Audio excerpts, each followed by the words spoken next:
Hey guys, welcome back to the channel. This is a story about what if Naruto was reborn with kurama. Before I start, please support for more amazing content, and do consider subscribing to my channel and share this video with your friends. This is written by Gyokuyou-no-Kuugen and link in description and support writer. Let's start the video. Chapter 1 Rebirth. Allow me to regale you with a story. It's a story full of ninjas, rebirth, psychopaths, poor decisions, awesome pranks, jinchuriki, cranky foxes, crazy fuinjutsu experiments, double rainbows, and unicorns that crap glitter. Okay, I made up those last two, but rest is true, honest. Well, to start the story off, let me tell you that being reborn into the world of Naruto was definitely not very high on my list of priorities. Sure, some of you may think no way, that'd be awesome. Who, ballistic projectiles? Yeah, property damage. Me on the other hand, not so much. I'd rather not be on the receiving end of a multitude of crazy-ass jutsu, thank you very much. How did I end up in this predicament, you ask? Hell if I know. I'm not even sure if I actually died in my previous life. It was pretty sudden really. One moment everything was normal, and the next I couldn't see or move properly. It didn't take me too long to figure out I was a baby, but when I did, you can bet your ass I started shrieking like someone had just told me I had no choice but to watch a marathon of the Twilight movies for the next 4 days while being forced to solve calculus equations. I didn't think it could get any worse. Well, it did. It was a couple of weeks before I could see a bit more clearly and observe my surroundings. At least, I think it was a couple of weeks, and boy were those couple of weeks excruciating. Being a helpless baby was incredibly boring. And humiliating. Definitely humiliating. I won't get into that though, considering I'm still trying to pretend it never happened. Good old denial. I was quite good at that, I think. It also didn't help that I couldn't move properly, though it wasn't particularly surprising considering my condition. Let it be known that babies have the motor control and grace of a neurotic monkey that was binging on narcotics while wielding a sledgehammer. Did I ever mention how much I hate monkeys? Well, I hate them and chihuahuas, which I refuse to believe are even dogs, seeing as they look like they were invented by one of those terrible/cheap sci-fi movie originals. And bears, damn bears, those things are assholes. But I digress. With my sight much better than it had been, I could finally try to get a better grasp on my situation. Since I couldn't exactly get around, I had no idea where I was. I did notice, however, that people seemed to be speaking Japanese. While I didn't know too much of the language, I did pick out words like shinobi and konoha being thrown around. Needless to say, I was skeptical that I could possibly be in the Narutoverse, and it wasn't until I could finally get a good look at my parents that the hard, terrifying truth came forth. My mother had a fair complexion, kind violet eyes, and vivid red hair pulled into a messy bun. She had a warm, vibrant, and lively presence that I couldn't help but be comfortable around. She would often sing and talk to me in that language I still didn't totally understand, but at least it broke the monotony. When I could finally see, it didn't take long to notice the symbol on her bright clothes. It was something that looked suspiciously like the Uzumaki symbol, much to my growing unease. I started to speculate on the growing possibility of being in the Narutoverse. Considering I had heard the word konoha on more than one occasion and my mother seemed to be an Uzumaki, said possibility was increasing. She wasn't Kushina, that much I could tell. So why would an unknown Uzumaki be in Konoha?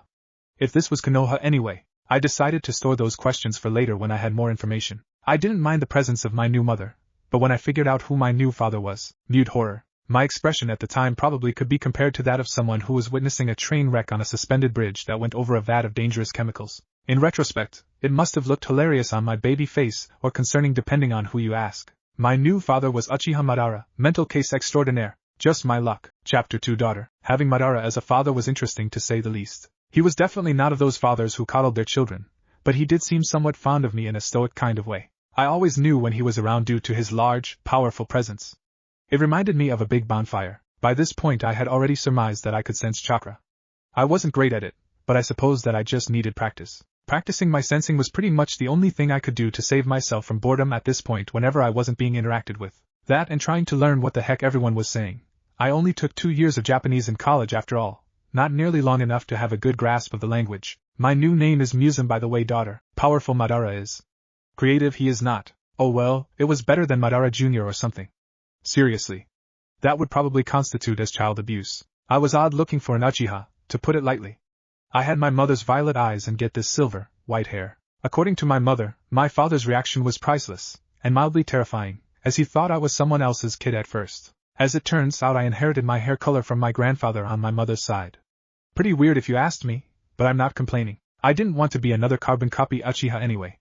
That just sounded depressing. I did inherit my father's crazy-ass, untamable hairstyle though, along with a facial structure more similar to his. Brushing my hair was an ordeal. It made me wonder if my father even bothered brushing his, because I certainly never caught him doing it. By the time I was 4, I had already picked up on a decent amount of the written and spoken word, along with some relatively child-friendly, physical training. I tried to depict myself as intelligent, but not knowledgeable. The last thing I needed was a suspicious Madara, or anyone for that matter. Despite my efforts though, some still saw me as somewhat of a prodigy. In my past life, while intelligent, I certainly wasn't a prodigy. I suppose I could have been smarter if I had the drive, but I didn't. I was never very motivated, so you can imagine my exasperation when my father decided that I should start learning and training as soon as he realized I was smarter than the average toddler. Madara hated all forms of laziness, and it was only thanks to my mother, whose name I discovered was Mio, that he didn't push me too hard. My new parents had an interesting relationship. I don't think they loved each other per se, but they did seem to get along most of the time. They both had fiery tempers that would occasionally clash, leaving them both squabbling like children. It was only until later that I discovered just how attached my father was to my mother. As it turns out, I was indeed in a recently founded Konoha, and my mother's elder sister was Mito, Hashirama's wife. My mother and Madara were apparently in an arranged marriage to help solidify the peace between the Uchiho and the Senju clans. Go figure. Chapter 3 Family. I was rather fond of my uncle, Hashirama. He had a powerful, warm, and comforting chakra that felt like the summer breeze in a great forest. While I didn't see them too often at first, I always enjoyed his and my aunt's visits. My mother did too. I even got a new cousin, Itama. I, like my father ironically enough, seriously had no idea what to do around babies either, so I wasn't too keen on spending more time than necessary with my cousin until he got older. My father certainly was never excited to see him in the compound, and he often looked at Itama like the kid had escaped from a zoo or something. My father actually made some pretty funny expressions if one knew how to look for them. I was also quite fond of my mother's sister, Aunt Mito. She, like my mother, was kind but in possession of the infamous Uzumaki woman temper. Whenever one of them was angry, everyone would cower. My father and Tobirama would try to act unaffected, but it was obvious they were secretly terrified. If both of them were mad, people ran for their lives like it was a zombie apocalypse. My other uncle, Tobirama, had a chakra that, unsurprisingly, felt like a great, clear river running through the mountains. He was a total stick in the mud. Full stop.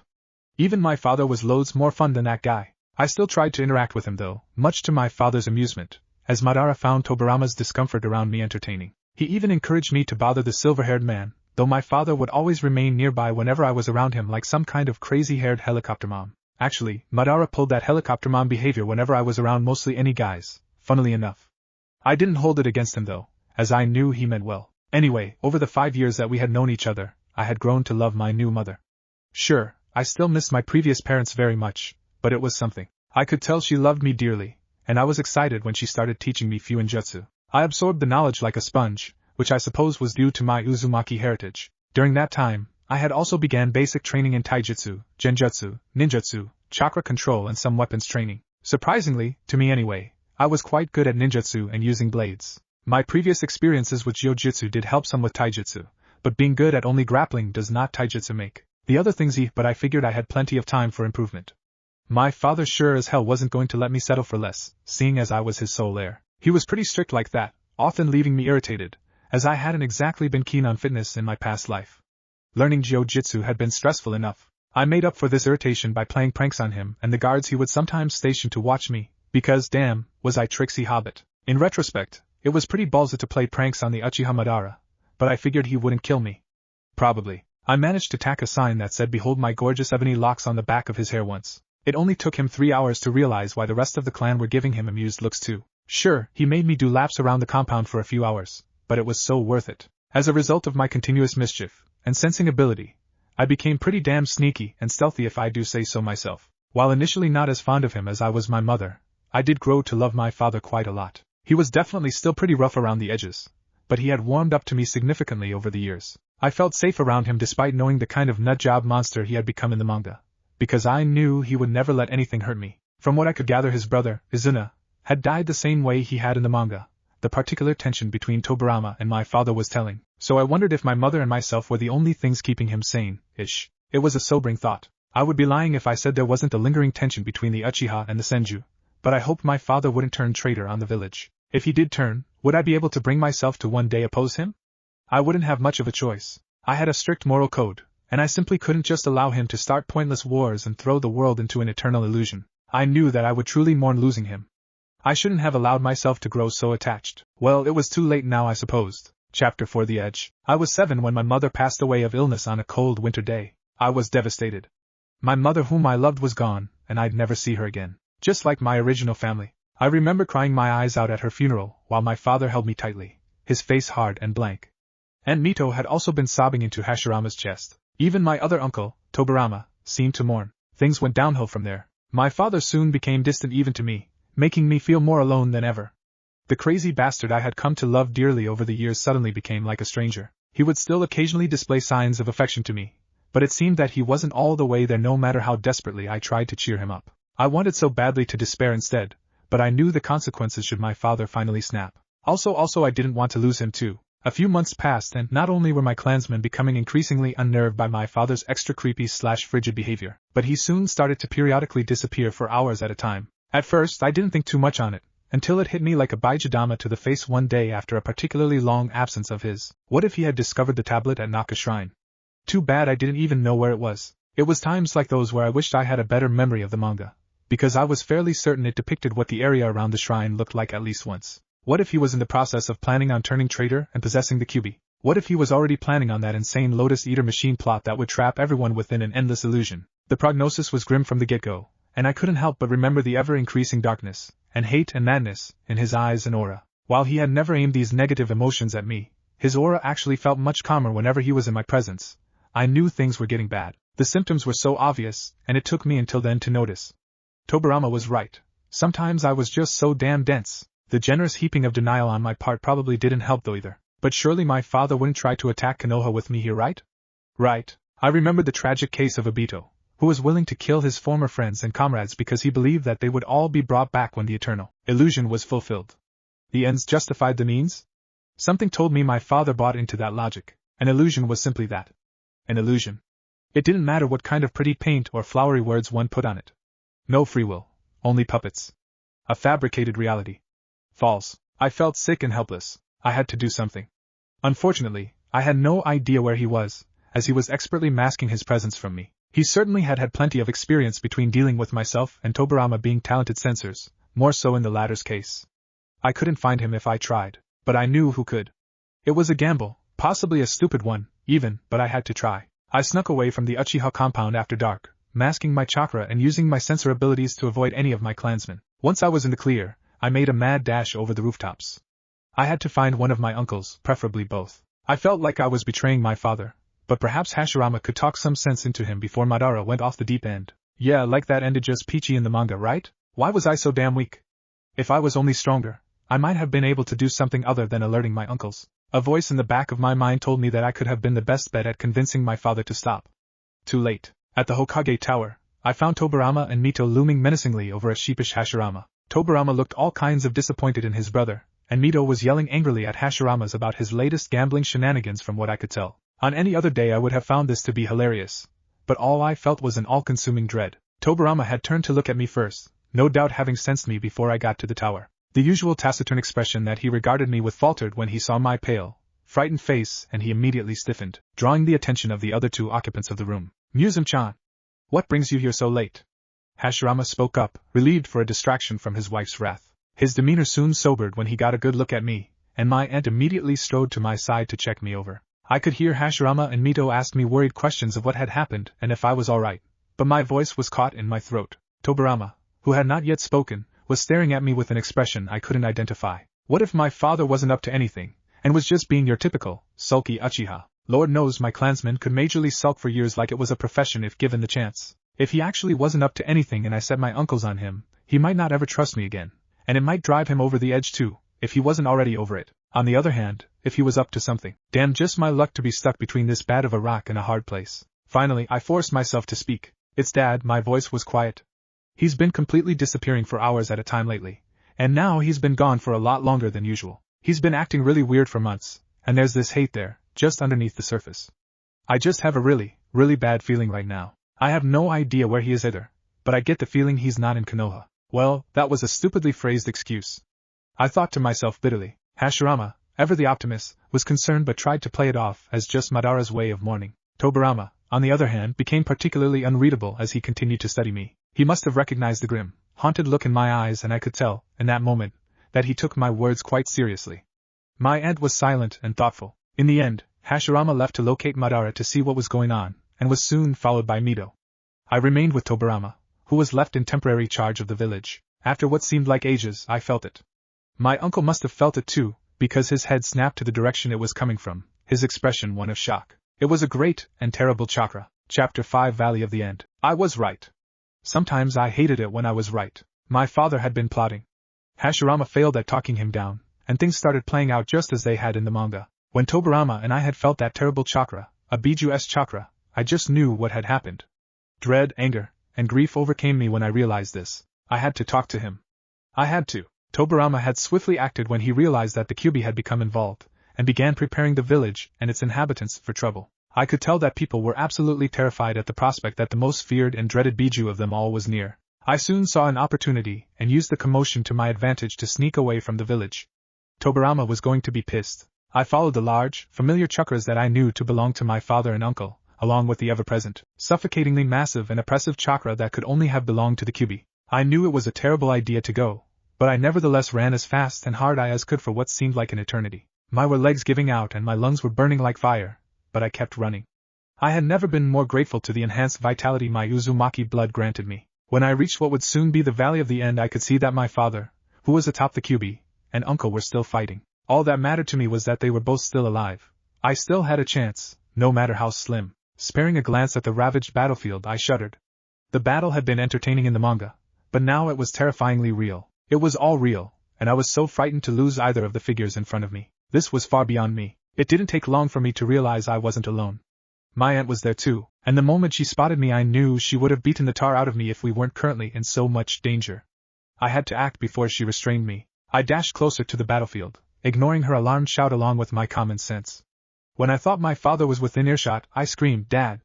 Dad, please stop fighting!" Madara must have heard me, because his head snapped in my direction, his eyes widening in shock and worry. Hashirama, who had not yet noticed me, capitalized on his momentary distraction and, to my horror, speared my father with his mokuton. The Kyuubi was quickly restrained after that. I looked on, shocked into silence for what seemed like hours. It very well could have been, and I probably would not have noticed. My father's chakra, I couldn't feel it anymore. I don't remember much after that. I felt numb. Empty. I should have tried harder to save my father and I failed. I failed, and he's dead, and why are my eyes burning? I do remember though, that was the day I became the new Kyuubi Jinchuriki. Chapter 6 Aftermath. I didn't speak for 2 months after the incident. Could you blame me?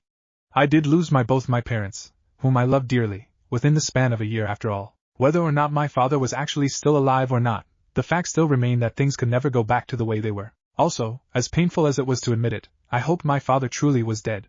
Deep down, I knew it would be for the best. I moved in with my aunt and uncles at the Senju compound after my father's death since they were the closest family I had left. They, of course, were worried at my continued silence, but didn't push the matter. I wondered if Hashirama thought I blamed him for my father's demise? I did not, of course. If I blamed anyone, it was my father and perhaps even myself. By the second month, even Tobirama of all people was concerned. He had never been too particularly fond of me, nor I of him, but I still thought he was pretty cool, despite my honest attempts at trying to get him to warm up to me. I suppose it was due to my being half Uchiha and the child of Madara. I know I didn't like the fact that he was always giving me the stink eye, like he half expected me to bite his nose off or something, though the occasional prank I played on him probably didn't help matters. So, imagine my surprise when he actually sat next to me while I was sitting on the mountain overlooking Konoha one autumn day. I couldn't recall a single time where he had initiated an interaction. We sat in silence, overlooking the bustling village for a while before Tobirama spoke. "I'm sorry, you know. I know it must be difficult for you, but you have to move on. Sulking will change nothing." Typical Tobirama brand bluntness. I knew he was right though. I hadn't even trained in 2 months. My father would have been pissed. He would have chewed me out, and then trained me into the ground, and then my mother would have told him to stop being such a tightwad. Afterwards they would probably get into one of those embarrassingly childish fights. I rasped out a small chuckle at the image. "I suppose not," I replied quietly. "Tobirama and I got along a bit better after that day, meaning, he actually started to make an effort, and I started to act more normally, much to my family's relief. Of course, it would have been nice if Hashirama hadn't been so overly dramatic about it. Honestly, he was more of a mother hen than my own mother. I also threw myself into training. I was weak, so training as hard as possible was the only option left to me. I couldn't afford any more weakness. I spent the next couple of years learning under my aunt, who was continuing my knowledge of Fuinjutsu, and uncles, along with dealing with my new status as the container of the strongest Biju. I had been chosen over Mito simply because I was also an Uzumaki, along with the fact that my chakra coils were less developed than hers. I wasn't really upset due to the fact that I was fond of kurama in my past life, when reading the manga. At least my Jinchuriki status was only known to my uncles, aunt, and the council. People had begun viewing me with suspicious scrutiny after Madara's betrayal became common knowledge, so my new status definitely wouldn't have helped. Just because most Uchiha are mentally unstable doesn't mean I am. I often wondered why my clansmen didn't seem to care that I was no longer living in the Uchiha compound and had all but moved in with the Senju. Was it because I still hadn't activated my Sharingan even though I was supposed to be a prodigy? Was it because I was only half Uchiha? Or was it because my father was a traitor? All of the above? Whatever the reason, they, minus some of the nicer ones, simply didn't seem to care about my existence anymore. Oh well, I had never been too terribly fond of them anyway. At least I still had my aunt, cousin, and both my uncles. It was good enough for me. Chapter 7 Cage. I was 5 months into my 8th year of age when I met my tenant. I was expecting lots and lots of anger and cursing from the newly caged fox. This was the very first time he had been sealed after all. What I got was different. Before meeting Kurama for the first time, I had been practicing my meditation with Tobirama. And boy was clearing my mind a massive pain in the ass. It didn't help that I could hear Hashirama singing in the shower either. It sounded like a damn flock of dying geese going through a cheese grater. Tobirama and I shared a pained, withering look and I could tell he wanted to throw his tone-deaf brother out a window. Hell, I did too. Anyway, after I finally managed to clear my mind after great effort, I felt my consciousness abruptly pulled inward. My vision swam, and I felt an extreme sense of vertigo. Soon enough, the sensation was over and I found myself in a wide dark hallway, with a shabby, peeling wallpaper that looked like it belonged in an old Victorian building. The air was stagnant, and I could hear a creaking and groaning that one would expect of an ancient structure that was in desperate need of upkeep. What little light there was seemed to be coming from dusty, eerily lit candelabras lining the walls. Going spelunking in a spooky horror movie house that I had somehow gotten sucked into was definitely not what I expected I would be doing that morning. At least it wasn't the strangest thing that had happened to me. Being born into the Narutoverse definitely took the cake for that. I looked up curiously. There was no ceiling, and the walls appeared to stretch on endlessly into an inky blackness. It was the kind of setup you'd expect in a horror movie.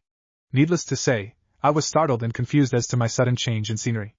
I didn't think I was asleep. Am I in the seal? I finally wondered. If so, why does my head look like a horror movie? Cool. My deep affection for Silent Hill and other well-done horror books/games/movies from my old world probably didn't help my weird psyche, now that I thought about it. As a funny side note, what most would consider a nightmare, I usually found to be awesome. I personally had loved all those horror-related dreams, as I was not easily frightened by such things. It definitely wasn't all that surprising to see that my head was spooky, which sounds pretty funny out of context. Digressing again. Should I tone down the rambling for future reference? Nah, that was boring. I walked down the corridor, the dark wood floor creaking ominously below my bare feet. It was impossible to tell how long the corridor stretched, and I wondered if it even had an end. After what seemed like an hour, eventually felt a draft billowing down the hall towards me, cutting through the previously stagnant air. An exit? I asked myself quietly. I continued forward, and the draft began to sound more like breathing than simple wind. If it was breathing, then I had a suspicion of who it belonged to. When I finally reached the end of the long corridor, I carefully entered a large, circular chamber with a dark, stone floor. The chamber, too, was dimly lit by old candelabras upon the walls. There, a crimson cage stood built into the wall on the opposite side. The bars, like the walls, stretched upwards into the darkness. In the middle of the circular room, a strange mechanism lay built into the ground. It was bright and clean in contrast to the rest of the ancient-looking chamber. It almost looks like some sort of locking mechanism. I looked back up to the gilded, red bars. That's when I saw the eyes. Large eyes like polished rubies, gleaming in the dark chamber. Kurama, was my thought. We stared silently at each other for what seemed like an age, Kurama's scarlet eyes peering at me in a way that could only be described as contemplative. So the Not-Child finally comes to visit me, the fox spoke suddenly, his voice unreadable. Not-Child? I responded. Did he know that I was older than my supposed age? I know everything about you, Musum, he replied cryptically, seemingly aware of my thoughts. That's not creepy at all, I said, somewhat irritated at his intrusiveness. I decided to get to the point now that I had the opportunity. Well then, Mr. Know-It-All, I hope you realize then that it would be better to work together, considering my father might still be out there plotting. Speaking of my father still never failed to bring me great sorrow, but I pushed those feelings away bitterly. Why should I work with you? The fox sneered, his gleaming red tails shifting like countless coils in the darkness. You know why, you damn furball. The Biju bristled at the comment but said nothing. I continued, if you've seen my memories then you know just what he will try to accomplish if he still lives. An eternal illusion? I can't let that happen. We know the plan, so we have the advantage. Besides, if you claim to know me so well, then you know that I would do everything in my power to set you free once this is all over, and that I despise the fact that people would cage sentient beings just to use them as tools or weapons. Kurama studied me quietly for a few minutes more. The moon's eye plan was it? While I detest the thought of working with a human, his daughter no less, I detest the thought of becoming part of the Jubi more. I suppose I simply cannot ignore such a possibility. So be it, Not-Child. We will work together, But don't expect me to like it, the fox said petulantly, huffing hot breath in my face. I smiled. Museum! I jerked out of my subconscious, immediately disoriented. I turned my head to blink stupidly at my uncle, who looked torn between being annoyed and amused. Yeah? I responded, standing up to stretch a bit. I quickly became aware of another consciousness in my mind and realized that it was Kurama. I could tell that the fox was scrutinizing the man before me the way one might scrutinize some bacteria under a microscope. It's called meditating, not sleeping, brat, Tobirama replied, a small smirk on his usually stern face. Sorry, it's one of my body's natural defense reactions whenever I'm under threat of losing brain cells, which includes stupid singing, I replied easily, turning to grin at my silver-haired uncle. I could see he was about to make a sarcastic retort before Hashirama's singing started up again. I'm walking on sunshine. Whoa whoa whoa! I let out a strangled laugh, and I could just tell that Kurama's incredulity and irritation had reached an all-time high. Is this what I'm going to have to deal with from now on? My tenant's voice was sardonic, and maybe a pinch concerned. That's it, Tobirama hissed, striding purposefully out into the hallway and towards his oblivious to the danger brother. Uncle Toby, no! Murder isn't the only way! I yelled after him, sticking my head into the hall to look after my angry uncle. What the hell did I just get into? Kurama grumbled, before preparing himself for the long haul. Chapter 8 Cousin, age 10. Museum, I know it was you, Tobirama said wearily from the base of the tree I was lounging in. I intoned innocently, peering down at my disgruntled uncle. You might think putting glitter in my shower head is hilarious, but it's not, he replied, obviously trying to keep his cool. I could see one of his eyes twitching. HAA? I continued to play dumb like a true professional. But of course, Tobirama didn't buy it. He and my father never did. It was funny, sometimes, how similar they were in certain areas, and nostalgic. Get down here before I throttle you, he growled. You wouldn't do that. I'm your only niece after all, and therefore your favorite niece. Technically, that also means you can be his least favorite niece as well. Shut up, Kurama, I thought mildly, taking a mental sweat at my tenant. The fox snorted, clearly not impressed. Tobirama continued to glare accusingly at me, oblivious to my communication with Kurama. Ma fine, I'm coming, I responded before jumping off the tree branch. Once I was before my uncle, I admired my handiwork. His hair was littered with sparkly glitter, making it look like a disco ball or some such in the sunlight. Classic. It was only due to my emotional training that I kept a straight face. Kurama, on the other hand, was snickering nastily at my uncle's misfortune. The fox and I had surprisingly hit it off when it came to pranks and other forms of mischief, and we often worked together to come up with them. Between my skill in fuinjutsu and general aptitude for sneakiness, and the fox's brilliant mind, we were the best accomplices ever. No, really, we were. While we did have fun coming up with complex pranks, the two of us couldn't help but enjoy the simple tricks as well, such as painting on the faces of sleeping people, dyeing someone's hair a weird color, or planting stink bombs in inconspicuous places. The nastier villagers were typically my targets, but everyone was fair game for the most part. Well, mostly everyone anyway. I never pranked Aunt Mito. My father had nothing on her in the scary department. No joke, you bratty little fox, Tobirama grumbled. I smiled cheekily in response. It was an inside joke between us that had started years ago. He always told me I was mischievous like a fox, after he noticed my penchant for mischief. Ironically enough, it wasn't far from the truth now that I had Kurama sealed within me. If you keep frowning so hard, your face will stick that way, Uncle Toby, I added cheerily. Come on, it'll come out in a few washes. Probably, Kurama crooned. I tried not to snicker again. It had better. Now come on, the Hokage wants to see you, the glitter-laden man snapped waspishly, turning around to head off to the Hokage tower, and clearly using his sensor abilities to avoid getting seen by other people. Oh? I replied, falling into step beside him. Do you know what it's about? No, my uncle replied shortly. I had a feeling he did, but was withholding the information out of spite.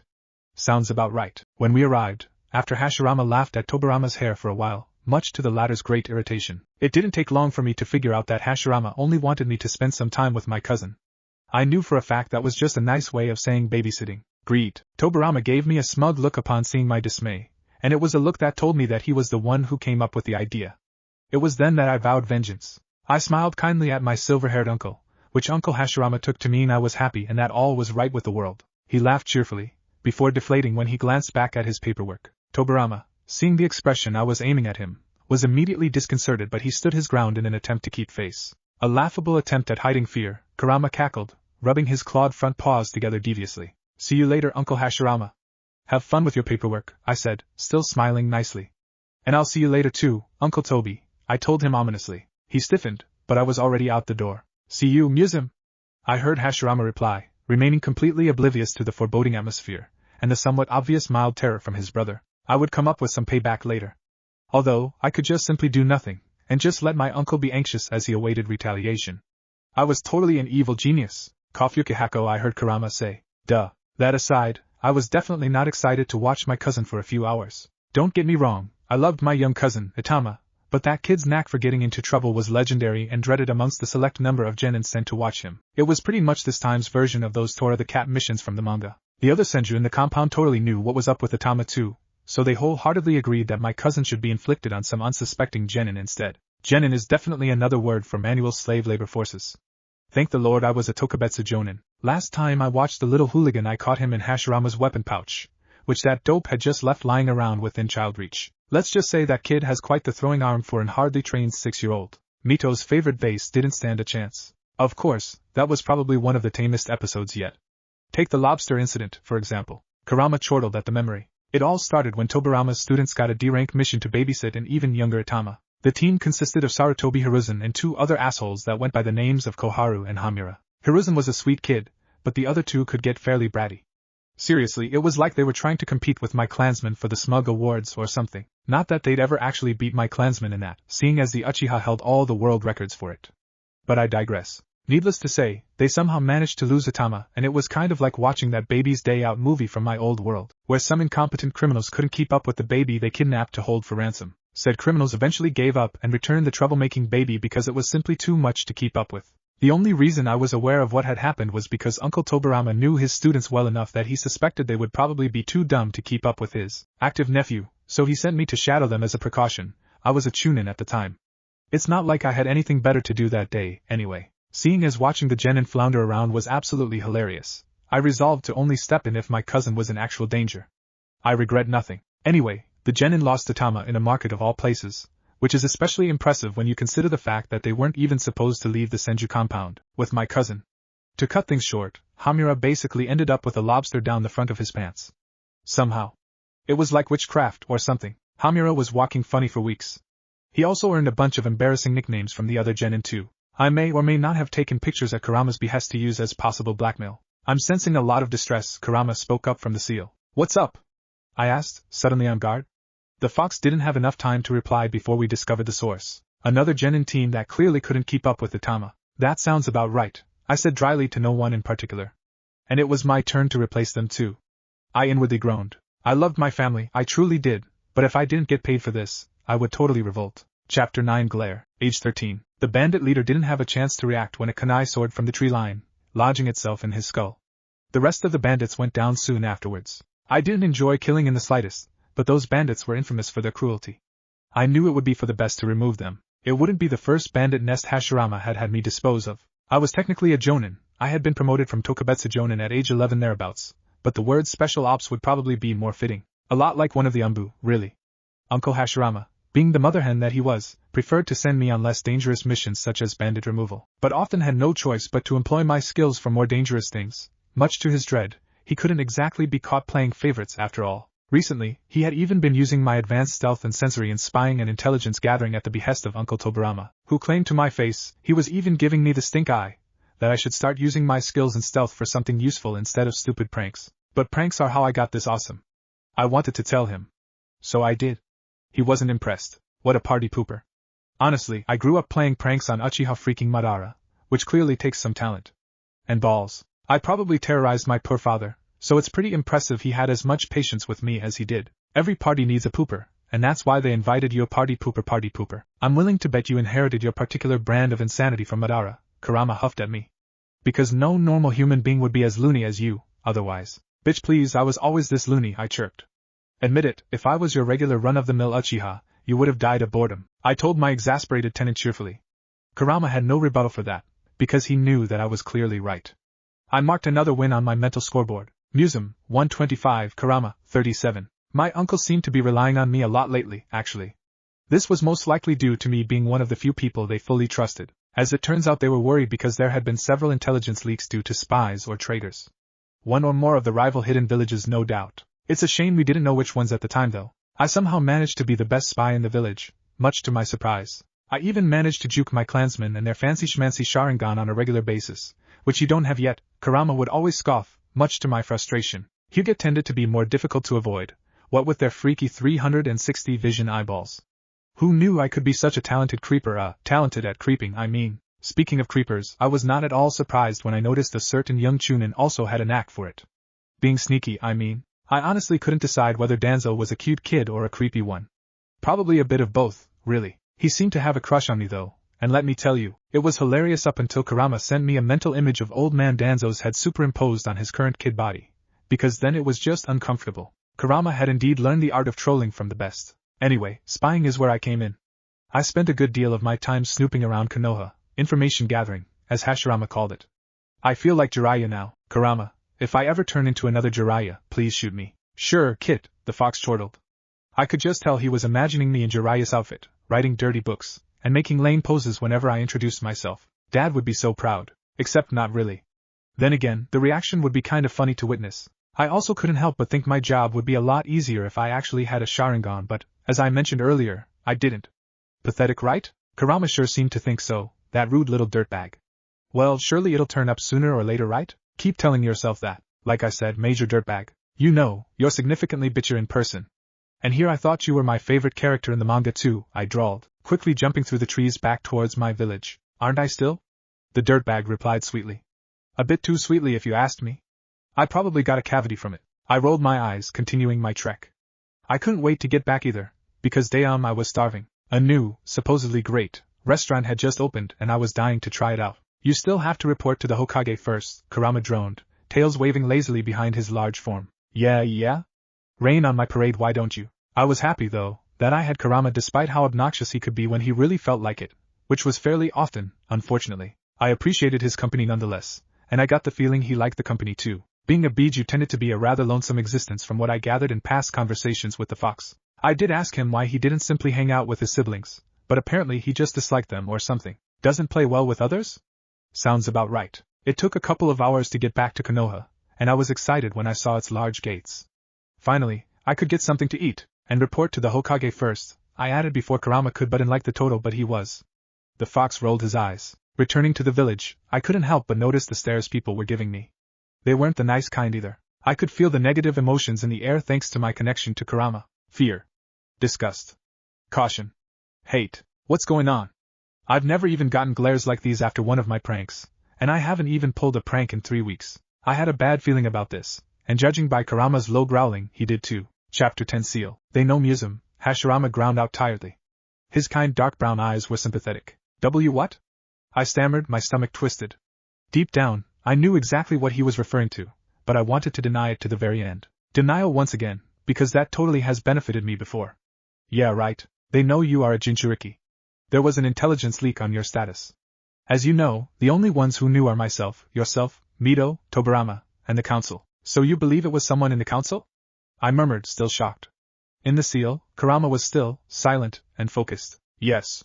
It's the only logical explanation, as it is forbidden to even speak of your status to each other outside of an official meeting in which I am involved. I don't know who it was exactly, but I intend to find out. My uncle's voice was hard, and I knew he was furious. I don't think I had ever seen him so angry, and it was strange to see on such a normally kind-hearted clown like Hashirama. It was terrifying in a way, even though I knew his anger was not directed at me. I will make sure the village knows it is illegal to speak of your status, but I'm afraid the damage is already done. I'm sorry, Musum, my uncle continued solemnly. Life after that was hard. I was used to being an outcast due to being the daughter of a now infamous traitor, but this? This was worse. I could only imagine how poor Naruto felt, considering he didn't even know why he was hated. Now that people had 2 reasons to be suspicious of me, they started upping their game of rudeness. While no one ever physically tried to harm me, they made up for it in other ways. People glared, fearfully stared or whispered, hissed, or outright pretended like I didn't exist. There were pretty much 4 groups of people. The people who treated me relatively normally, which was a little over half the population. The people who thought I was Madara's silver-haired mini-me, considering I did pretty much look like a female, palette-swapped version of him. The people who thought the fox might possess me or bust out one day, aka, the faithless shits who were skeptical of the awesomeness that is Fuinjutsu. And the people who used both excuses like it was the latest fad. There were also those who tried to deny me services such as buying groceries or clothes, and you can bet your top dollar I didn't put up with it. I could be pretty scary when I wanted to. Kurama had been exceptionally waspish as of late. I knew he was only upset at how idiotic the villagers were though, so I didn't take his attitude to heart. It felt nice actually, knowing that he was upset on my behalf. I knew he would never admit it, but I knew him pretty well at that point. Kurama was aware of my every thought and emotion. This had stopped bothering me for the most part, as I was used to it, but, recently, I began feeling more wisps of Kurama's emotions and thoughts than the usual too. When Kurama realized this, he seemed contemplative for a long while. I was in my room at the Senju compound when he became active again. Come here, he finally spoke. In the seal? Alright, one moment. I situated myself on my bed before focusing inward. I found myself once again in that dilapidated chamber. I immediately strode up to the crimson bars of Kurama's cage, and then looked up at the Biju. I'm here. What's up? Look at the lock of this seal, the fox rumbled, gesturing towards the center of the chamber with his head. I turned to study the locking mechanism which was built into the floor. It didn't look any different. I walked towards it for a better look. It took me a moment to realize that the once shiny, clean lock seemed a bit more grungy and dull. I turned to look at Kurama. What's wrong with it? It's looking a bit run down. The seal has loosened, he intoned. Loosened? So, what does that mean for us? I replied, now a bit nervous. It is an odd seal. One created by Mito and your mother if I remember correctly. Something has gone wrong with it because now it is leaking, for lack of a better term. Our essences are gradually getting intertwined. Yeah? What the hell is that supposed to mean? I exclaimed, frantically waving my arms at my roommate. TCH. Don't be so noisy. The way it looks now, it seems we're really stuck together now, Kurama growled, clearly about as pleased at the situation as I was. How could the two of them working together not have made a better seal? Why is now different? I don't know. There's something suspicious about this situation. We're missing pieces of the puzzle, I think. Great, another mystery. We were silent for a while. Surely there's a way to reverse the damage? I said weakly. If you have any ideas, by all means speak, he snarked. I didn't even know how the seal worked. I loved Fuinjutsu, but something told me that studying that seal was going to be a drag. Why is the seal wearing down so quickly anyway? I added after a long, tense silence. One reason I can think of is due to both my yin and yang chakras being sealed within you, instead of just half of myself.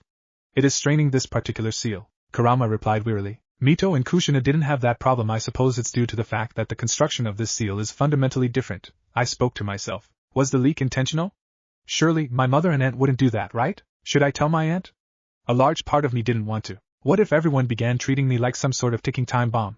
What if even my family treated me like I could snap at any moment? What if I was locked away in a cage like some kind of wild animal? People were quite fearful of the tailed beasts, and many people were already distrustful of me since I was daughter of a traitor who would have tried to destroy Konoha. It reminded me of the incident with poor Kakashi and his father. I knew I was being irrational, but I couldn't stop the doubts creeping into my mind. I knew how cruel and unreasonable humans could be. Their fearful reactions when they discovered I was the container to a Biju was proof enough. Their spiteful reactions whenever they looked at me and only saw Madara was proof enough. Calm down, Kit, Kurama spoke softly. I took a deep breath. I wouldn't tell anyone, I decided. I couldn't afford any possibility of being restrained. Kurama and I were the only ones who could stop Madara's harebrained scheme after all. I just have to deal with the problem by myself. Kurama was silent. Chapter 11. Good grief. Age 14. A year passed since Kurama and I had discovered that the seal was breaking, but I could find nothing wrong with it. It was breaking for seemingly no explanation. Was I missing something? I was supposed to be good at this. How troublesome, Kurama replied, listening to my thoughts. We couldn't even find any notes on the damn thing that your aunt and mother may have left. Don't remind me, I sighed. It didn't help that I was feeling less and less human by the day either. I could only hope that no one else would notice. This is totally your fault, hairball, I groaned, picking at my brand spanking new fangs with my equally brand spanking new claws in front of my bathroom mirror. My fault? Kurama replied indignantly. Yes, your fault. You and your stupid overpowered super chakra. Faye, Musum? Are you in there? I heard my Aunt Mito from outside the bathroom door. Yes? Is there something you need, Aunt? I was so glad I locked the door. It was a habit I gained when I noticed that Hashirama was a total dope who always forgot to knock. Dinner's ready, so I expect to see you this time, dear. You've been a bit reclusive lately, and I don't think it's healthy. I really didn't want to go. What if they noticed my new features? I knew I had no choice though, as I could tell Mito would probably flip her shit in typical Uzumaki fashion if I denied her again. I couldn't use a genjutsu, because my family would most likely notice it, and become suspicious. Maybe gloves? Yes, that'd probably work to hide my claws. As for my fangs, don't smile ever again? Geez, what a pain. I was relatively silent at dinner, and settled for simply listening to Itama chatter about what he did that day, while Hashirama and Mito chatted right back. Tobirama though? He was quietly staring at me like I belonged in a museum, or something. I would have told him to quit eyeballing me like a weirdo creeper if I hadn't been trying to attract as less attention as possible. I opted to stay quiet, hoping that my family would just write it off as some sort of phase I was going through. You know, typical teenage drama crap. As soon as dinner was over, I excused myself and tried to flee back to the sanctity of my room. And who would have guessed? A wild Tobirama appears. Something's wrong with you, he stated with all the tact of a warhammer. What makes you think that? Because I know you. Oh? Look, uncle, I'm fine, I insisted. He was worried about me. I'd be touched if he wasn't so pushy on a subject that I definitely didn't want to talk about. Spill it, Miasm. Crap. It looked like I'd have to pull out the big guns to get him to stop questioning me. I'm on my period, okay? You want me to tell you about it? 'Cause I can totally do that in explicit detail. The effect was instantaneous, and Tobirama spluttered in shock and horror. You see, just the other day it was so bad that he cut me off before I could finish. Never mind. You're obviously fine if you can be this obnoxious, Tobirama exclaimed, still flustered, before hurrying away from me like I had just told him we were going on a 3-day shopping trip to Macy's. Typical men. Works every time. It was super effective. I mentally cheered. I keenly felt Kurama's amusement even as he laughed loudly. Having fun, Fox? I thought. I'll admit that you're one of the more tolerable humans I've met. Certainly one of the most amusing. I love you too, and now those feelings are gone. Kurama replied bluntly. I chuckled in response. I suppose I'll go outside to train some more, and then study afterwards. I changed my destination and turned towards the front door. Once outside, I casually strode out of the compound with the training grounds in mind. That was when the whispers started up. Again. Hey, isn't that the girl? I saw a female civilian whisper to her friend out of the corner of my eye. Why does the Hokage let it run loose? Dangerous to have around. Looks like Madara. My teeth clenched, but I otherwise showed no emotion. These whispers were nothing new after all, and it made me wonder why I even bothered walking down the street in view of everyone. Perhaps it was because I wanted to prove to people that I didn't care, that it didn't bother me? Look, it's the traitor's daughter, one of my clansmen told his comrade loudly, clearly not caring whether I heard or not. That one always stung the worst. I wanted to tell him to shut his mouth, and then deck him for good measure. He would have deserved it. Why were all these people so damn unreasonable? The occasional attacks Kurama made on human settlements whenever they became too big of a cesspool of negative emotions probably didn't help his reputation. It certainly didn't help mine. Hey kid, how about we go for some ramen? Kurama's voice cut through my brooding. Since when did you like ramen? I thought, still feeling bitter. I don't. Your brooding is getting too uchihush for my liking though, and that ramen crap always seems to cheer you up. I already ate dinner, so I'm not hungry, I replied sullenly. Bullshit. I've always been under the impression that your stomach is a black hole, Kurama snorted, trying not to laugh at the image. You're getting fat. Excuse me? The sudden burst of killing intent I exuded had most of the people around me scrambling for cover. I could have sworn I saw the Uchiha that insulted me moments ago run face first into a street sign. I'm not even a little fat. How sad. The first stage of getting fat is denial. I started, but then stopped. I started to laugh instead. If the people around me were spooked before, my sudden laughing fit probably didn't help matters. There was no doubt by this point that I had the tendency to be pretty terrible at good impressions anyway. Nice distraction, furball, but I'm on to you, I told my tenant. Leave it to the fox to have an underhanded way of trying to cheer me up. I didn't do it for you. I did it so you'd quit sulking. It was annoying, Kurama snapped, but I wasn't convinced. If you say so, I hummed, feeling silly that I had allowed some stupid whispering to get to me. It was fairly dark by the time I had wandered over to the particular training grounds I frequented. You're going to become a vampire at this rate with how nocturnal you've been lately, the fox added dryly, speaking for the first time since he complained about my sulking. I snorted. You've been shifting through my memories again, haven't you? What can I say, the memories of your old world are pretty interesting. It's certainly more entertaining than watching you read a textbook, or whatever. Speaking of my old world, I really miss my old books and video games. I really did. It made me want to sob uncontrollably sometimes. I was in the middle of a really good book too.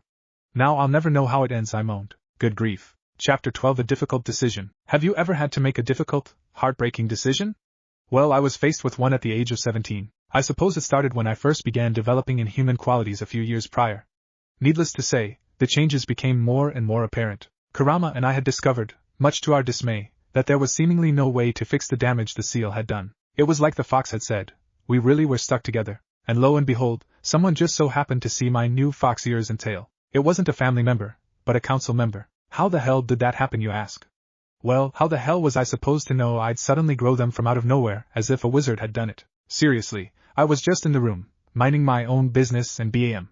New appendages. Lucky me. Anyway, the council member who had been in the room instantly started shrieking and panicking like a howler monkey on meth, hurting my new ears like no tomorrow. He then took that moment to cheese it out of the room while I was stunned by the noise and the situation. Yeah.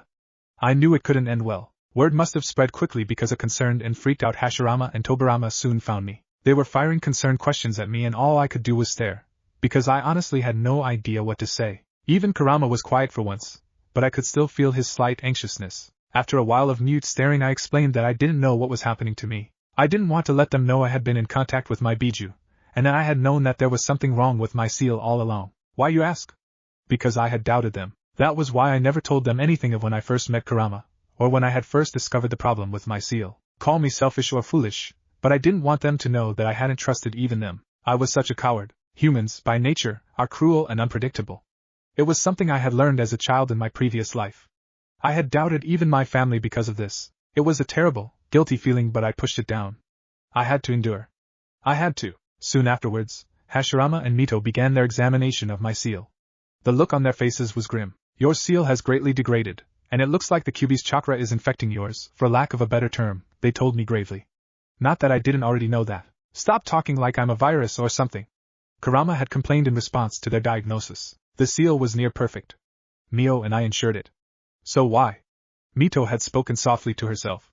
Why and how did this happen? Interesting, Kurama intoned upon hearing the woman.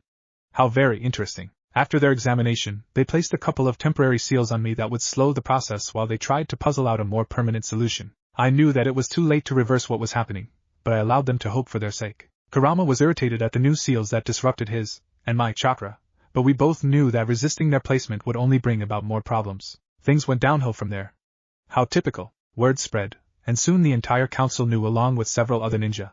Hell, it was only a matter of time before everyone and their damn brother knew. Hashirama may be a great guy and a good Hokage, but damn does he suck at keeping gossipers under wraps. Not that there was too much anyone could have done by that point. Soon enough, there became unrest that I wasn't being contained due to my failing seal. Hashirama, bless him, was having none of it and refused to have me caged, saying that there was nothing to worry about and that I was a loyal shinobi. While this was good enough for some, it wasn't good enough for all. People, stupid as they were questioning his judgment. The fact that I was the traitor's daughter only made it worse. War between the rival hidden villages was brewing on the horizon as well, and Konoha couldn't afford infighting. I knew something had to be done. But what? Don't worry, Muzum. Everything will be just fine, you'll see. They'll all come around and see that you're a wonderful person. Hashirama had told me kindly. Mito was off to the side, smiling comfortingly at me. I loved them both like parents. They were practically my parents by now. Uncle Tobarama, much to my relief, hadn't been treating me any differently. He was probably the only one to, considering Aunt Mito and Uncle Hashirama seemed to be walking on eggshells around me, as if I would break down under the slightest breeze. My cousin, Itama, was indignant with anyone who spoke poorly of me as well. He was a good kid. I wanted to cry. I didn't deserve such a wonderful family, and they didn't deserve the trouble I was putting them through. How naive of Hashirama. Unless something as radical as you saving this damn village from some great enemy like Naruto did with Nagato happens, then I highly doubt anyone's view will change. You know this as well as I do, Kit, Kurama spoke solemnly. The fox had been surprisingly sympathetic lately. It was one of the few comforts I had nowadays. What if things don't change, uncle? What if people only become more upset and unreasonable? I spoke quietly. There will be death, I wanted to say. Konoha can't afford it. Don't worry so much, Muzum. It'll all work out, Hashirama replied, but I could see the apprehension in both his and Mito's eyes. I didn't sleep at all that night. I knew what I had to do, but was it the right thing to do? It certainly wouldn't be the first time I had made a dreadfully poor decision. I pictured the smiling faces of my aunt, uncles, and cousin. I didn't want them to suffer because of me. It was settled. I would leave Konoha. I knew my family would be distraught, but I knew they would move on. If I didn't leave, then I knew the civil unrest would only increase and mostly likely lead to unnecessary violence and deaths. The rival hidden villages would probably jump at the chance to invade if they got wind of internal fighting. The timeline could change too much. I knew that my greatest advantage was knowing the events of the manga. So if the timeline changed too much, I would have little to nothing to go on. Though I had forgotten some parts of the manga, Kurama's ability to file away and retrieve memories at a moment's notice had been of great use to me. I would sometimes joke that he was my secretary, much to his consternation. I had to go. I liked Konoha well enough, and it had a lot of good people in it. It was its larger than it should be idiotic portion of people I wasn't very fond of. Regardless, my damn conscience would plague me to no end if something bad happened to the village. I only hoped I was making the right decision. Chapter 13 Flight. I didn't bother saying goodbye or even looking upon them one last time, as I didn't want to make it any harder for myself than it already was. I had also decided to remove the temporary seals when I got a free moment. I did leave a note from my family in my room though. It read, "To my family, by the time you read this, I'll already be long gone. I wish it didn't have to come to this, but I simply didn't see any other way that wouldn't end in bloodshed. As you may have guessed by now, I've left because there are simply too many people that see my existence here as a threat. It is for the best that both the Kyuubi and I disappear without a trace. I understand if you don't forgive me, but I beg of you to just forget about me and live your lives. Thank you for everything all of you have done for me. It means more to me than you may realize. Before I end this note though, I want to leave all of you a warning, a suspicion as you will. The other reason I'm leaving is so that I can prepare for this suspicion as well. I believe my father may still be alive, and if so, I highly doubt he'll be up to anything good. Please never let your guard down, for I fear he is already lost in his hatred. He may even find another unwitting soul to inherit this hatred even after his passing. Stay safe. Uchiha Uzumaki mused him. Was it a good idea to warn them of my father? I had no idea, but I felt it would be for the best. After placing the note on my bed, I spent no time in packing my belongings in a storage seal, removing the temporary seals, and leaving through my window. I quickly moved through the night like a ghost, making sure no one noticed me. It took only a few minutes before I reached one of the walls surrounding Konoha. I turned my head to look back the way I came, and I squeezed my eyes shut when I felt the sorrow twisting in my stomach. Let's go, Kurama spoke. Yeah. I climbed the wall, before dashing into the forest beyond the village. I didn't stop running even as I passed the border out of Fire Country. I had no idea where Kurama and I were supposed to go, but I figured we'd come up with something eventually probably. I wondered if my family had found out that I was gone. Most likely. I felt terrible thinking about it. It was the evening when I finally stopped to eat and rest. We had found a roomy cave that would suffice for a couple of days while we gathered our bearings. Sitting down on the cool stone, I took out a ration bar and some bottled water. Never had I been so thankful that my new condition made it so that I required less sustenance than the average human. Looks like you're useful for something after all, Fox? I prodded impishly. Kurama gave an indignant huff, but didn't reply. I suppose we should find more permanent lodgings before we start planning. Do you have any ideas where we could go? You do know the area outside Fire Country better than me after all, I said, taking a swig of my water. It would have to be a place not easily found by humans, which won't be easy considering how many of the damn things there are, he mused. I'm human too, you know. Faye. You know as well as I, that the word human hardly applies to you at this point. I was silent. That point hit hard. I changed the subject back to possible lodgings. Do you have any ideas? I asked. I do. I was thinking we could go to Mount Myaboku actually. Isn't that where the toads live? Yes.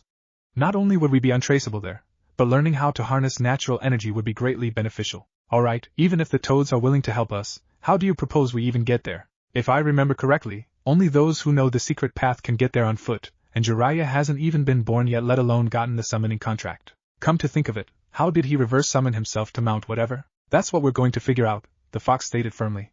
Besides, I've come into contact with them before, and know the feel of their chakra. That makes it easier. I couldn't stop the incredulous look on my face. Chapter 14 Mount Whatever. It took 3 months before Kurama and I finally managed to successfully reverse summon ourselves to Mount Whatever. Mount Myaboku. Whatever. 3 whole obnoxious months of puzzling and experiments gone haywire. I knew it was going to be painfully irritating when we accidentally teleported ourselves into a boulder during the first month. I don't even want to know how that happened. Kurama! You said you had a lead on their chakra. I hissed. So how did we get in a damn rock? Witchcraft? It was nearing winter when we finally succeeded. I must admit, I wouldn't have been able to do it without Kurama practically willing ourselves to be reverse summoned to the correct location. We had both been in deep focus when my vision warped, and I felt a distinct, forceful pulling.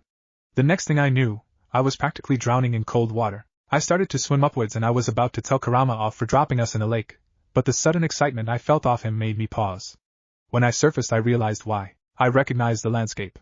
The world around me was vibrant and colorful. There were large plants and great stone spires, some of which were the sources of crystal-clear waterfalls. The land around us felt more alive than anything I had ever experienced. What now, Fox? I spoke, still looking at the scenery in awe. Now we speak to the great toad sage, and convince him to let us stay? Kurama answered carefully as I walked onto some dry land. And if this doesn't work? I replied dryly. It will.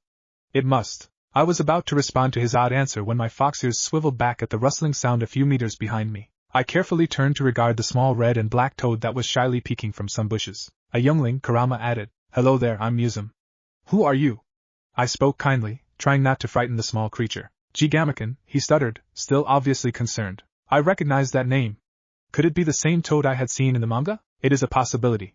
The lifespans of summons are longer than that of humankind, Kurama replied to my thoughts. Gamakan, eh? It's a nice name, I said, crouching down so that I could more level with him. Don't worry, I don't mean anyone here any harm. I'm just looking for a home. You don't have a home? The small toad asked dismayed, seemingly more comfortable around me. Afraid not. Do you think you could show me to your elders so I can talk to them, please? Gamakan shyly agreed before turning around and hopping through the bushes, and I followed close behind. We chatted amicably along the way, and I couldn't help but think how adorable little Gamakan was. Females, Kurama sighed.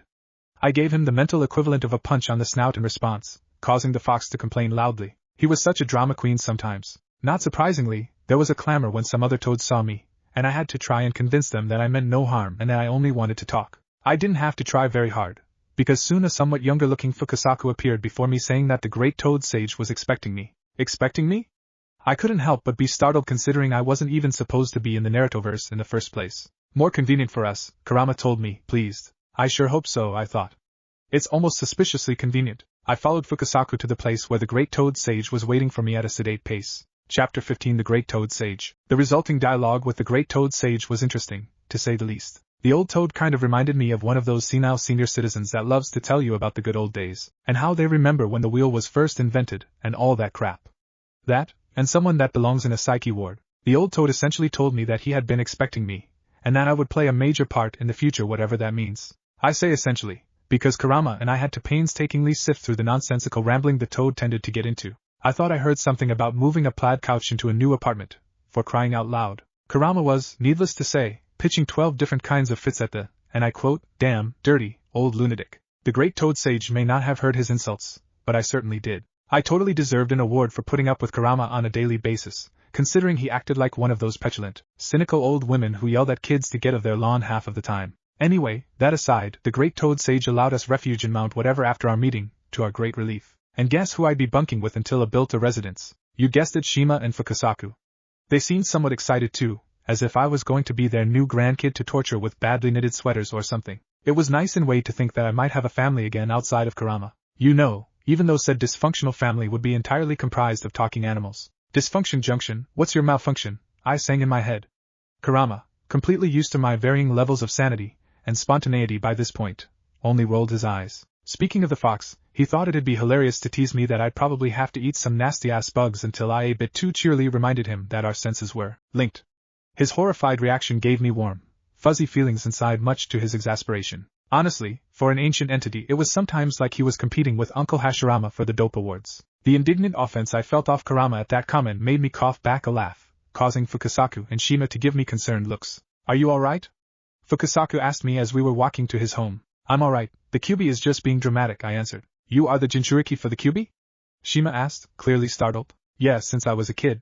Don't worry about him though, we're working together, believe it or not, I replied easily. Better that they know now than later, Kurama added. Thankfully, they seemed to accept my words with little fuss, as they were smart enough to know that a Jinchuriki wasn't what it contained. You know it's pathetic when a group of talking amphibians are smarter than most humans. Of course Kurama, being Kurama, jumped right on that, agreeing vigorously that humans were indeed quite stupid. I found it hard to disagree. It has always been humans who tormented and shunned me. It was my father's dark human nature that caused him to abandon me and lower himself to such degenerate levels. It was humans that treated sentient beings like Kurama like mere objects to be used and disposed of. But I knew there were good humans too, like my aunt and uncles, like my younger cousin, like my mother, like my original family who tried so hard to provide for me. That was why I didn't want anything bad to happen to humanity. I felt that, even if it was only for those few good people, humanity was worth fighting for. Besides, I was in a position where I could stop the moons I planned from happening. I could never forgive myself if I simply stood by and did nothing. If Kurama and I stayed low long enough, most people would forget that the Nine Tails even had a container, as most people still believed Kurama to be the sole Biju to never have been captured, especially if said container had disappeared a long time ago. Hopefully, that would throw the Akatsuki for a loop long enough to buy even more time. Later that day, after exploring Shima and Fukasaku's small home, Kurama and I began to discuss the future. We knew we still had decades until the Akatsuki was formed, but it was still imperative that we orchestrated a plan so efficient that it was next to impossible to thwart. Are we even collectively smart enough for that? I had asked him, which he immediately took offense to. It was that, or we could just become so overpowered that we crushed all opposition before us like flies. Insert manic laugh here. Kurama especially seemed partial to that particular plan for obvious reasons. He was really dramatic and ostentatious like that. That aside, if we wanted a good plan, we would need to be aware of what our enemies were up to. We would need to discover a way to information gather without being detected. I may have been a skilled spy, but I needed to be the best spy. I might as well try to be the best at everything at this point. That Kage Bunshin that Uncle Tobarama recently taught me should be immensely useful. Agreed. It is a what did you call it again? The fox queried. Practically a cheat code for becoming amazingly awesome. With all your super chakra, it'll be easy, Kurama preened at the super chakra comment, making me snort in amusement. It was hilarious how easy it was to please him sometimes. Seriously, it was as easy as just calling him amazing or powerful. What a ham. The sky was darkening by this point, and I was tired from my busy day. Looks like we have lots of work to do, I told Kurama as I was laying on the ground, staring at the stars which were beginning to dot the sky. I'm sure with all this spare time, I could invent some pretty useful seals too. If a seal can contain my greatness, a seal can probably do anything. I rolled my eyes, already used to his massive ego by that point. I wondered to myself if I could create a special seal or two to help me with information gathering. Wouldn't hurt to try. Speaking of which, we should endeavor to get rid that Setsun nuisance as soon as possible. It simply won't do to have that creature spot us, after all. According to that manga, the black half is a direct link to Madara's will, which makes it even more of a threat to us, Kurama said in his I'm scheming like a proper kitsune voice. Agreed, I replied. Speaking of which, do you think we should strike before my father is supposed to pass away? I really want to make sure Obito doesn't go off the deep end, but at the same time it would be useful to place a tracker on him before Zetsu nabs the poor kid. We could use that to find my father. Could work, Kurama replied thoughtfully. You'll probably need to upgrade your tracking seals though to be safe. Good idea. At least we have plenty of time. Wait, damn, I know Uzumaki live longer than most people, but won't I still be rather old? I'd rather not break a hip dealing with all this crap, you know. Haven't you noticed? Noticed what exactly? Your aging process has slowed, probably due to the high levels of my chakra you are being exposed to on a daily basis. I'm willing to bet it will eventually stop completely. Wait, what? I whispered. Living forever was so not on the list of things I wanted to do with my life. Then again, either was being reborn in the Narutoverse to the bat-hit crazy Uchiha clan, or even becoming a self-exile. Was I lucky or what? Kurama began laughing nastily at my dismay like a total ass. But you know this means you're going to be stuck with me forever, right? I told him with a sickly sweet smile on my face. That shut him up pretty quick. The fox's expression reminded me of when my original mother would drag me to go bead shopping so she could make jewelry, and she'd stay staring at the same aisle of beads for 4 hours. Yes, it was every bit as painful as it sounded. Forever and ever and ever and ever I sang like the creepy little ghost girls in that Stephen King movie. It was extra hilarious because he actually got the reference. Somebody shoot me. I regret everything. Chapter 16 New Home. Living in MT whatever was interesting to say the least. Not only was the local fauna, flora, and geography very different to what I was used to, but even the locals themselves were strange. And I don't mean the being a bunch of talking frogs thing either, and no, I don't care in the slightest that I just called them frogs. Hell, having a disgruntled talking fox as my sole companion for most of my life doesn't really leave me much room to be weirded out by that sort of stuff. It took months before the locals finally stopped looking at me like I had come from outer space to probe their brains, but I was just glad they weren't the glares and frightened stares I had received in Konoha. The toads were simply curious of me, as most of them had never seen any humans before. You aren't exactly a shining example of humanity at this point, Kit, Kurama had told me sardonically, referring to my getting more kitsune by the momentness. It was peaceful living with the toads, as they were far less finicky and violence-prone than humans. I noted that their culture seemed to revolve around close-knit family groups that, for the most part, minded their own business. Each group shared one thing in common though, a sort of gerontocracy. In other words, the older a toad was, the higher their status in society. This feature ignored family lines, so the elders were generally looked up to by everyone regardless who was in what group. The great toad sage was, as Kurama put it, the oldest fart around, so he was naturally the most revered. I am ashamed to say I cackled like a lunatic that was a few crayons short of a crayon box after the fox said that, probably causing everyone around me to fear for my mental stability. Ah, just like old times. What can I say? Kurama says some funny shit sometimes. Speaking of the furball, he seemed quite appreciative of our new surroundings. I wasn't surprised. It had been quite a while since we had been in an environment where we weren't constantly getting carpet-bombed by the negative emotions of others. That, and he simply didn't like humans, period. I probably would never admit it aloud to the prideful fox, but I was immensely grateful that I was the sole exception, that I actually meant something to him. Damn fox, making me all sentimental and crap. Anyway, all that fluffy sentimentality aside, I was thoroughly enjoying my new home. Gamaken and a few other young toads had helped me build a tree house close to the lake I landed in when I had first arrived at MT whatever. It was coincidentally close to Shima and Fukasaku's home as well. Sure, it didn't really have much in the way of furniture yet, but it was a work in progress. Orange!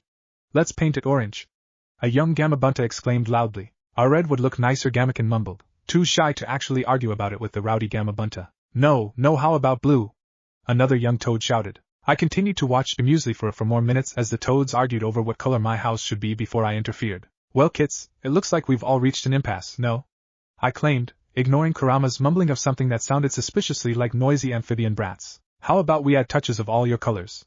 I asked, knowing full well that my home was probably going to end up looking strange as all hell. The young toads seemed to consider this for a while before agreeing excitedly. Kurama moaned and groaned at the prospect of living in a house that was a clusterfuck of colors, before I assured him that it would only be on the outside and not the inside. I watched the toads paint my new home, and each other, and smiled. Chapter 17 Surprise. Age 20. It had been a few years since Kurama and I began living with the toads, and since then, not only had I made great progress in my senjutsu and control over natural chakra, but I had made great headway into fuinjutsu. We soon discovered that I had a strange affinity for finding ways to bend space. After over 2 years of hard work and thinking outside of the box, Kurama and I developed a way to remain virtually undetected for long periods of time with the use of a special space-time seal.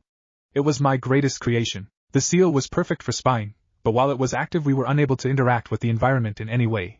We were practically ghosts with it active. The seal essentially shoved you in an alternate pocket dimension where you could see and hear things from the host dimension, though a bit dampened, but the host dimension couldn't see or hear you.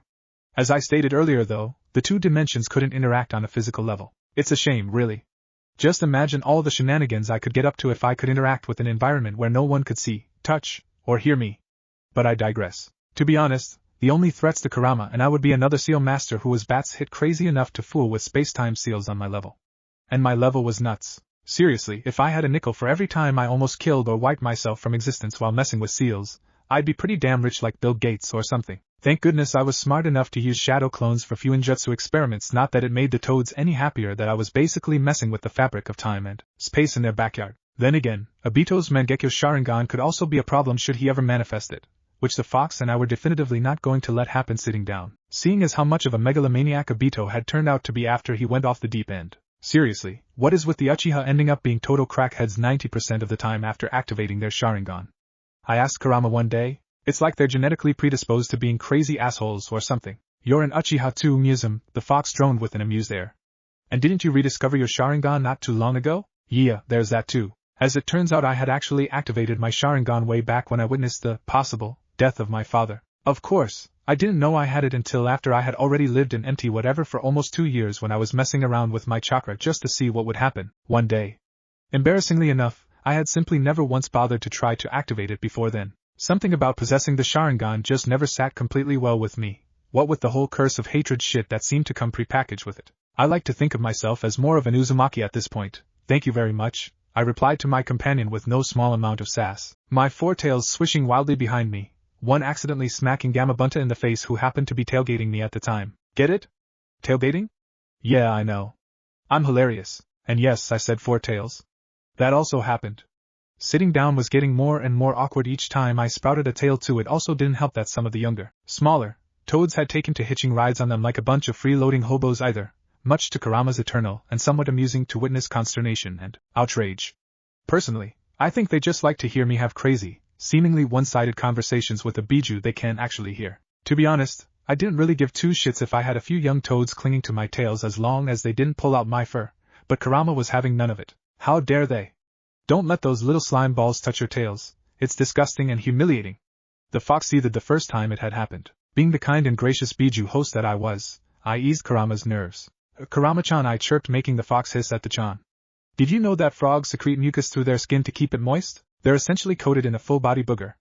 Isn't that interesting? His reaction was fabulous to say the least. All that aside, with our new ability to remain virtually undetected, we began the grueling task of information gathering. With the ability to make shadow clones, thank you Uncle Tobarama, we were able to stake out several places at once, which made things simpler. With my clones, I was able to not only spy on the hidden villages, but spare a few to roam the landscape and minor villages for any potentially useful information, and also search for my probably alive and plotting father. Due to safety reasons, I would almost never venture out of empty whatever myself, but would instead send out clones in my place. Spying in Konoha was always the hardest, as it meant seeing my family alive and carrying on as if I had never existed. I still knew it was for the best, but it was painful nonetheless. Do they miss me? I would often wonder. Of course they do, you twit, Kurama would answer waspishly each time.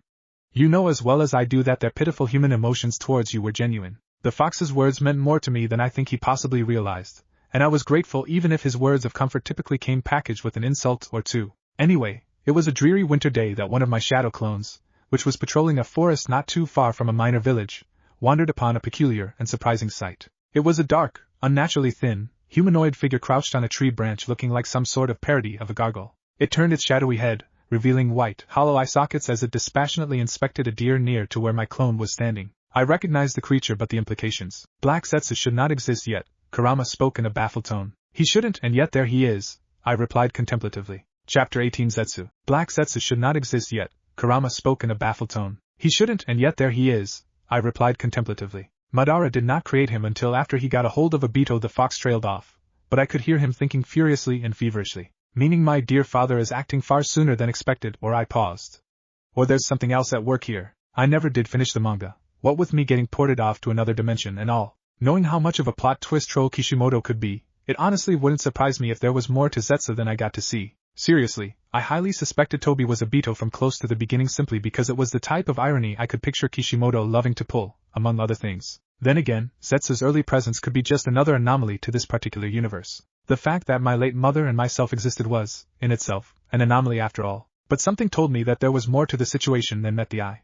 I could feel Kurama's uneasy agreement to my suspicion. Stretching out my senses, I tried to get a feel of the shadowy figure, and the fact that I was in a pocket dimension didn't help as it somewhat dulled my sensory skills. What I could feel of the creature didn't feel familiar or natural at all. Something about it felt horrible, and as though it were an abomination to nature itself. There's something about that creature, Kurama mumbled tensely. I could feel the anxious fox pacing back and forth in the broken seal, which didn't help my nerves at all. Kurama? I spoke up tersely, trying to shake off the unease that we both felt. Museum, we need to kill it or in the very least seal it, the fox stated firmly. I was momentarily surprised. Kurama almost never called me by my name, usually settling for Kit, or even Brat when he was feeling particularly bitchy. Well, I knew that much. Care to elaborate your findings, Furball? The fox's thoughts had been too swift and garbled for me to make much sense out of them, but I had picked up on his increasing sense of dread. Kurama grudgingly relented. There is something that feels terribly familiar about that thing. I can't quite place why it feels familiar, but all I know is that I don't like it. Not in the least. Well, that was descriptive and helpful. Except not. But the fox had stated that it felt familiar. That had to mean something, because it certainly didn't feel familiar to me. In the manga, Black Zetsu was infused into White Zetsu by Madara. White Zetsu isn't here though for whatever reason, and Black Zetsu doesn't feel anything like my father at all. Hell, it doesn't even feel like Uncle Hashirama despite Zetsu containing his cells. Of course it might only be White Zetsu that contains those and not tall, dark, and creepy over here, I mused aloud to my companion, still staring fixedly at the shadowy, unnatural figure. The fox stewed on my words for a moment before replying, indeed, if Black Zetsu is supposedly the vessel of Madara's will, then one would assume that the damn thing would at least slightly feel like that infernal Uchiha. Something must be done to remove that creature. The very fact that this aberration exists disturbs me in ways I cannot explain. If we leave this pocket dimension, we'll be exposed and there's no guarantee that we'll even be able to catch that slippery weed. If Black Zetsu can even be considered as a plant anyway, I spoke after a moment's thought. Kurama was silent, deep in thought. I could feel his tails waving lazily back and forth methodically like clockwork, as he was inclined to do when thinking hard enough. Maybe I can at least tag it with a discreet tracking seal? I can change my appearance, and mask my chakra signature with another of my trusty seals to avoid recognition. It's still a gamble though, seeing as we aren't sure what Black Zetsu is even truly capable of. Kurama was about to answer when that damn thing started melding into the tree it was standing on. I lunged, about to simultaneously change my appearance, and try to leave the pocket dimension to quickly tag Black Zetsu with a seal before Kurama abruptly slammed on the brakes, stopping me in my tracks. Bad idea, Kit, Kurama spoke swiftly before I could interject. It's like you said, a gamble? We cannot afford gambles at the moment. We have its scent and know the feel of its chakra, so we can always find it again later when we're better prepared. This changes a few things, so we can't rush in blindly into this, and we can't afford the possibility of being recognized. The fox was completely still now, and his voice was solemn. I sighed heavily, finding no choice but to agree with my furry friend. The world wouldn't forget you existed if you showed up, after all, and the possibility of being detected by someone like Zetsu of all people at plant people. Well, it was one of the least desirable things I could think of. Something told me it would be terrible. I watched morosely, and somewhat spitefully, as the dark figure completely dissolved into the tree before I dispelled the shadow clone. Back at my home in empty whatever, once receiving my shadow clone's memories and subsequently having Kurama file them away for later use, I couldn't help but huff exasperatingly at the entire new mess that had just unfolded. Worrying about what my poor, mentally unstable father was probably up to had been bad enough, but now there was Zetsu to worry about too, and who even knows what that crazy plant bastard could be up to. Perhaps the creature could be sealed away? It would probably be safer, right? I nodded to myself absently. There was the possibility, as unlikely as it might be, that Black Zetsu couldn't be killed by normal means. No, it would be safer to seal it away first, and then worry about killing it. But how to go about all this? I asked myself. Oh, whatever, I'll worry about it tomorrow. Too many migraines today. Things just kept getting more and more convoluted anyway. Damn it, Kishimoto! This was totally his fault. I groaned, slamming my head against my kitchen table before trying in vain to smooth my seemingly permanently unruly hair. Damn, why did I have to inherit father's crazy, untamable hair? Well, it beats inheriting his crazy, untamable disposition at any rate, the fox replied sardonically. I was about to snort at the description when I felt Kurama's emotions suddenly darken before he spoke again, this time nastily. That man is trash. I froze. Leave it to Kurama to make me do an emotional 180. He's not, well, I protested weakly. He's not trash, I wanted to say, but the words died in my mouth. My father, even after all these years, remained a touchy subject between the two of us for obvious reasons. I'd admit to father being batshit crazy, but trash? It hurt to hear, even though I couldn't exactly deny it. I knew what the man was like, what he was capable of becoming from the very beginning, but that still didn't change the fact that he was my father. My strange, quiet, stoic father that would always go out of his way to pick fights with Uncle Togurama, and who was secretly terrified of spiders. My father who always listened to me and looked out for me. Damn it all, I still dearly loved him regardless of what he was trying to do, and it was because I loved him that I had to stop him. If things went my way, I could save him without him needing to be destroyed. Call me selfish or foolish, but I wanted to at least try. He and Kurama were the only things I had left after all, because deep down, I just knew I wouldn't see my family in Konoha alive again. Family which did not include the Uchiha clan, considering how I was never close to them to begin with. Let me at least try, Kurama, I spoke softly. I felt Kurama's emotions soften for a moment before resuming their usual deadpan sarcasm air. The fox opened his toothy maw, about to reply with something caustic. I could just feel it coming, when we heard the neighborhood banshee screaming with the ear-splitting cacophony that sounded like the damned, wailing souls of 1,000 gypsies dying in an oven. Muyuasuyuyumi, said voice of the damned called, causing me to violently flinch and Kurama to literally jump forward and bang his head on a seal wall so hard he saw stars at the sudden, excruciatingly loud noise. I would have laughed at his expense if my sensitive ears hadn't been ringing, along with a worsening migraine from the 7th layer of hell. Who is this neighborhood banshee, you might ask? 2 words, Grandma Shima. It's breakfast time, so get over here. Despite living almost 200 yards away, the old toad still had the voice of 12 megaphones binging on every stereo known to mankind, along with what could only be black magic according to Kurama, and, as such, could be heard from practically anywhere. There probably would have been noise complaints if the other toads weren't so absolutely terrified of having their asses handed to them by her. She was like my mother and Aunt Mito in that regard. Funnily enough, I have special memories in my heart of my father and uncles cowering in fear from those two. Yes, even Uchiha Madara and Senju Tobirama were terrified, and it was hilarious. How does Fukasaku put up with her? Kurama grumbled, rubbing his aching head. Earplugs?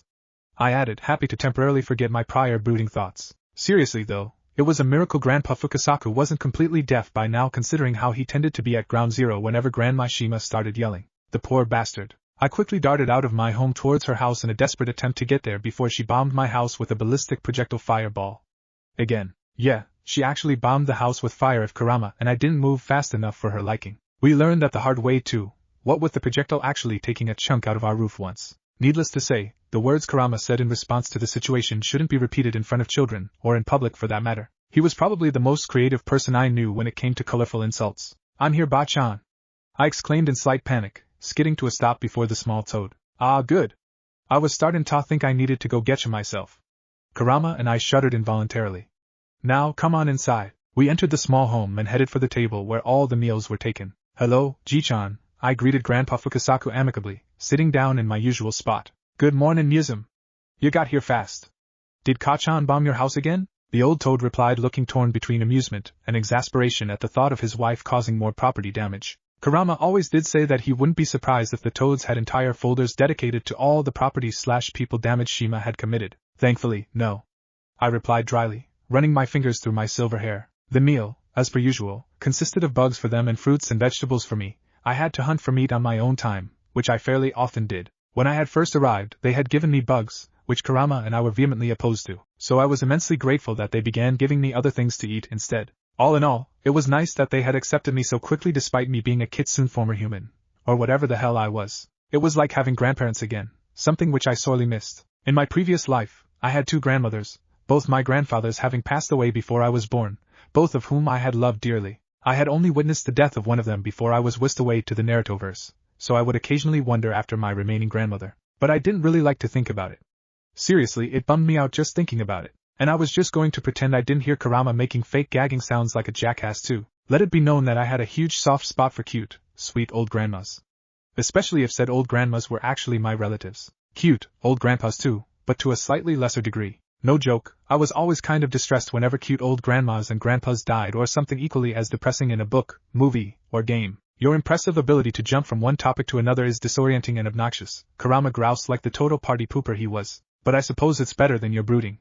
I swear, if you keep that up, you'll be as talented at it as the rest of the Uchiha clan. You're welcome, buddy, I replied serenely, and somewhat bemusedly. Fukasaku and Shima, who had been arguing over the fact that Fukasaku had accidentally told his wife that she looked a bit rounder, just stared bewilderedly at me for a few moments for my seemingly completely random statement before Grandma Shima resumed her prior action of trying to bludgeon her husband to death with a pan. I don't think Shima counts as one of those sweet, cute grandmas, Kurama said sagely, nodding his furry head. Kei-chan, thwop, are we about to witness a murder?